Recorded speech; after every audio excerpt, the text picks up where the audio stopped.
Welcome back. How to work less than 40 hours a week. So is it really possible to work 40 hours a week and make more? Well, stay tuned because in this video, I'll not only show you how it's possible, I'm going to be giving you some juicy tips on how to do it for yourself.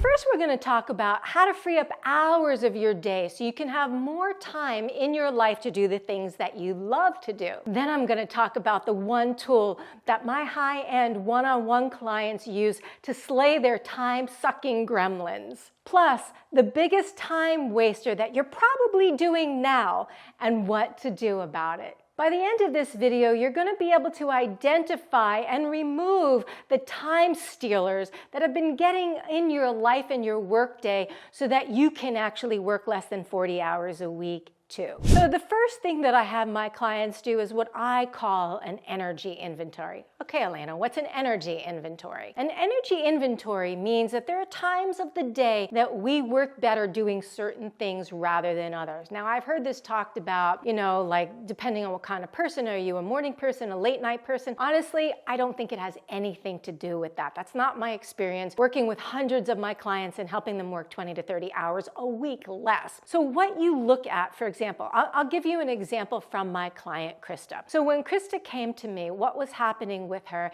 is she was literally working from the time she woke up to the time she went to bed. Now, based on her business, part of her business was working out. So she would spend 2 hours at the gym, and other than that, literally she was working all day. And what ended up happening is she realized that when we looked at where her energy was, we looked at her energy, she wasn't getting anything done till around 1 o'clock. And she was like, I feel like she felt horrible about herself because she felt like she was just procrastinating. She'd get sucked into other distractions. And then before you know it, it'd be 1 o'clock. Then she would have like 2 hours of really amazing focus time that she could get her content done. She could get other types of things that required a lot of focus work. And then she would take her client calls.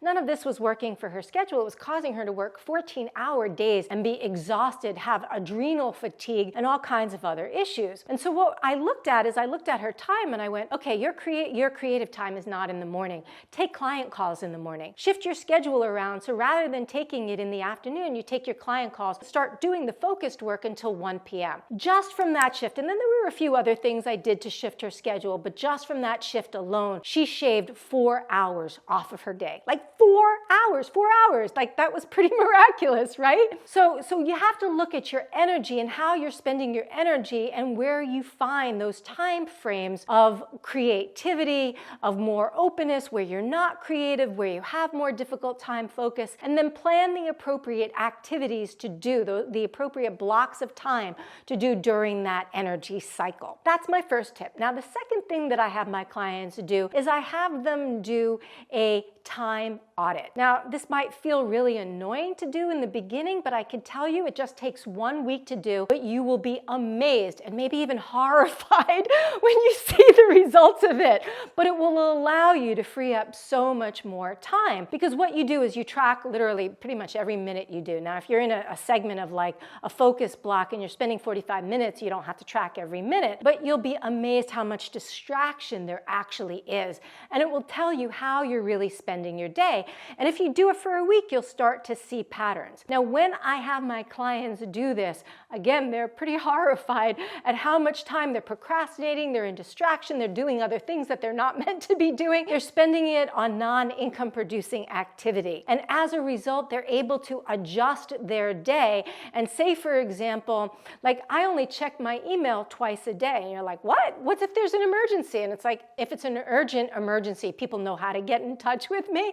I want to make sure that I am working less hours. So I'm going to be super focused, hyper focused on what it is that I'm doing during that time frame. And then I have a block that I build in for those distraction types of activities. I absolutely love helping my clients. I am so passionate about helping my clients work less than 40 hours a week while doubling and tripling their income. And it's possible for you too. So you want to make sure that you like and subscribe so that you can get all my hot tips and strategies of how you can cut your day, maybe even in half, while doubling doubling and tripling your income. I was just talking about procrastination and distraction, and they are major time sucks. Major time sucks.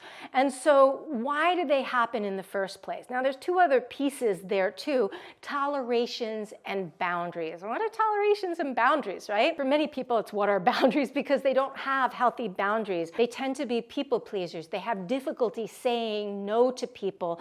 They're afraid they're going to hurt other people's feelings, and so they don't set really clear boundaries. You have to absolutely guard your time in your business, because if you don't, people will take advantage of your time. You have to be really clear what your priorities are, and to understand what your priorities are, you have to be really clear about what your vision is. And when you get clarity on what your vision is, then you know what are priorities for you, and then you're able to set those healthy boundaries around team members, around other people, families, friends, etc., so that you guard your time and work in a way during the hours that you work, which again could be 6-7 hour days during the time you work. Now, here's the interesting thing. So they've done studies and they've shown that the average person who works 8 hours a day is actually only productive 3.5 to 4 of those hours. That means you're wasting 4 to 4.5 hours a day. 4 to 4.5 hours a day. And then you think you're going to work longer to make up for the lack of productivity. When you implement these tools, it makes a massive difference so that you can work 4, 6, 7 hours a day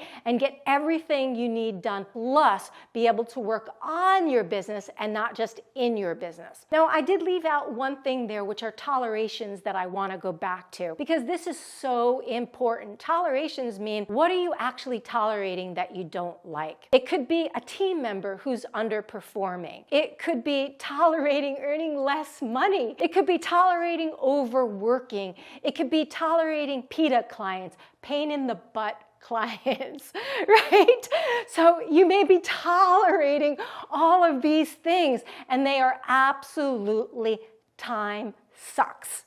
Time sucks. They will drain your energy and put you into your sympathetic nervous system in some form of fight, flight, or freeze, where you can't be creative, where you don't have access to ideas and higher levels of intelligence. So the key is to get these things that drain your energy out of your day and work on things that feed you, feed your soul, that fuel your tank. I cannot express the importance of downtime. Because if you are in your business and always thinking about or feeling guilty about taking time off, but then you're taking time off and you're feeling guilty, you're not in your business, you're not getting the proper downtime that you need. And without proper downtime, you're not allowing for your intuition to flow through to you to help shortcut your ability to create opportunities, to create more income, to create less time. So it's key to have proper downtime where you're actually feeling relaxed. Now, this is a funny story. Well, I'm going to tell you about one of my clients, Jenny. So when Jenny first came to me, she was a single mom. She was literally waking up at 3 a.m. so she could get a bunch of work done before her son woke up, so that she could then spend time with him to get him off to school, go back to work, would stop working to pick him up from school, and then when he went to sleep, she'd work a couple of hours again before she'd go to sleep. She was absolutely burnt out, major adrenal fatigue, had no time for anything, and was so not hyper-focused, but like a perfectionist about everything. And during the work that we did together, I got a call from her saying, "Alaina, you and one other person are the only calls I have today. I'm working 6 hours. I don't know what to do with myself." And I was like, "Well, what did you do with yourself before you started working all these crazy hours?" She's like, "I never not work these crazy hours. My whole entire career, I've worked these crazy hours." And so we sat down to talk about what having a life would actually mean for her. How would she fill that time with things that fueled her soul, so she wasn't filling up that time with work again, right? So that she could actually expand and enjoy her life. And now she has an abundant life where her ideal clients, the highest net worth clients she's ever had, are attracted right to her. People are referring business right and left that she she's never had in her 25-year career, and she has a life, and her son is like, Mom, you've chilled out. And so she's now able to have a different relationship with her son just from working less than 40 hours a week, and it's possible for you too. So if you want to work less than 40 hours a week, I have this free gift that you should definitely click below and register for, because it's how to reclaim 20 to 30 hours of your week back and be able to actually have a life. And I give you all of the tools and the tips that I help my clients, my high-end one-on-one clients, collapse their time. And I have to tell you, my team gave me some slack because they said I was giving away too much. So you want to make sure that you get the free gift so that you can collapse your time. Thanks, I'm Alaina, and I look forward to seeing you in the next video.